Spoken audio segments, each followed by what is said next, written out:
Welcome to a new edition of the Neon Jazz interview series with veteran jazz pianist Joe Alterman on the 2023 CD Joe Alterman Plays Les McCann, Big Mo, and Little Joe. This Atlanta native is always upbeat with a broad smile and bright eyes that make all feel welcome. On his latest album, he pays homage to a master he believes needs more credit for his prowess. We get into this and so much more. Enjoy. What's up, man? Nothing. How about you? Just a couple of Joes figuring it all out. Thanks for wanting to chat with me. Yeah. We caught up a little while back, didn't we? We did. Yeah, it's been a while. I mean, has it been a year? Maybe even a year and a half? I don't even know. You know, with this whole COVID thing, it's like the Dali painting. All the clocks just melted. Totally. So it's all very strange. But yeah, man, as usual, I love this brand new album. Thank you. Yeah, it's wonderful, and what I would like to do is really just kind of delve in to this brand new album and just kind of get your thoughts. Before we do that, like how surviving COVID, how did you survive COVID, and how good does it feel to have a brand new album out now?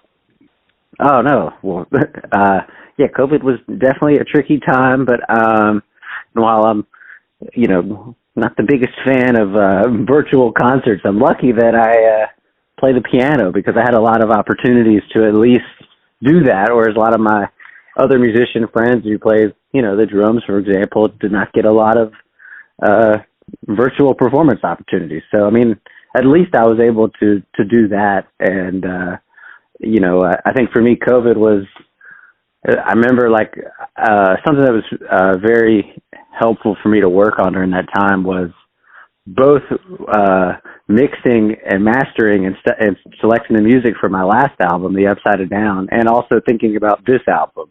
So, I have so many favorite Les McCann tunes, and it was really hard to narrow it down. But, I mean, for me, that last album, not to talk about that, but The Upside of Down kind of sums up for me a lot of my COVID time because I wrote that song before COVID, but the title didn't come to me until like April of 2020 when all the gigs had been canceled and I had more time than ever to spend at the piano, but nothing to prepare for. So I got to ask myself the question, what do you want to play?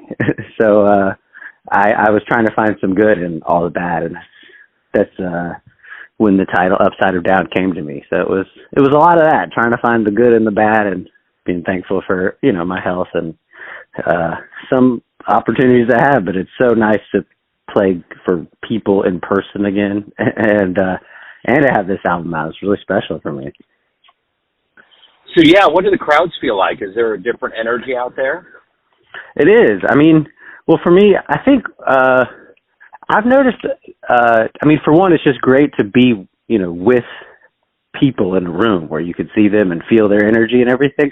I think one thing I really noticed, and speaking to audiences at my shows, which means a lot, is that post-COVID or wherever we are, or pre-COVID, I feel like a lot of people would enjoy the music at the gigs and they tell me how much they enjoyed my piano playing.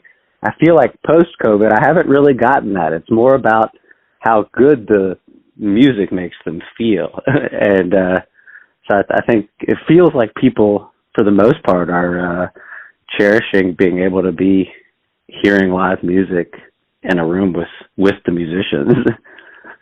Yeah, I agree. So what are you hoping people get from this new album about you, your interpretation on Les? What are you hoping they get from it? Well, I guess there's a few things. I mean, I've always felt that even though Les was and still is popular and well-known, I think he's underrated as both a pianist and a composer. And so for me, the initial goal here was to bring some attention to some of his compositions, which is one of the reasons I didn't put Compared to What on the album.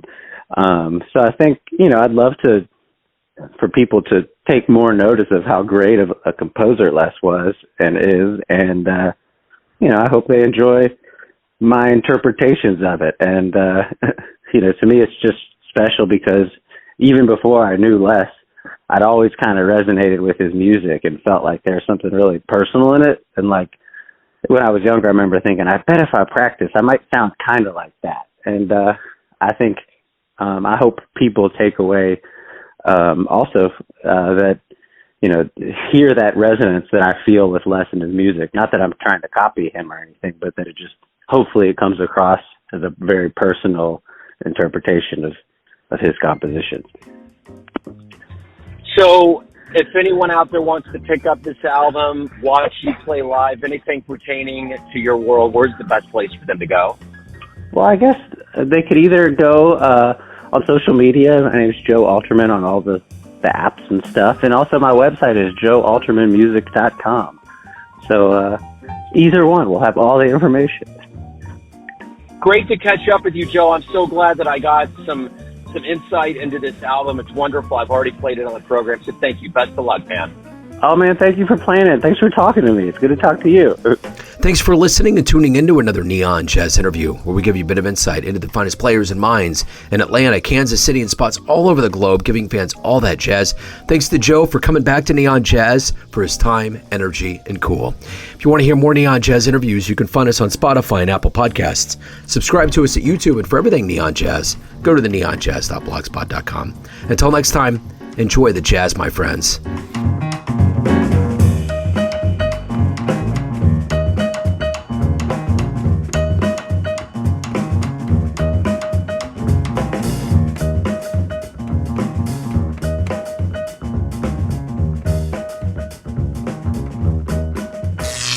Neon Jazz.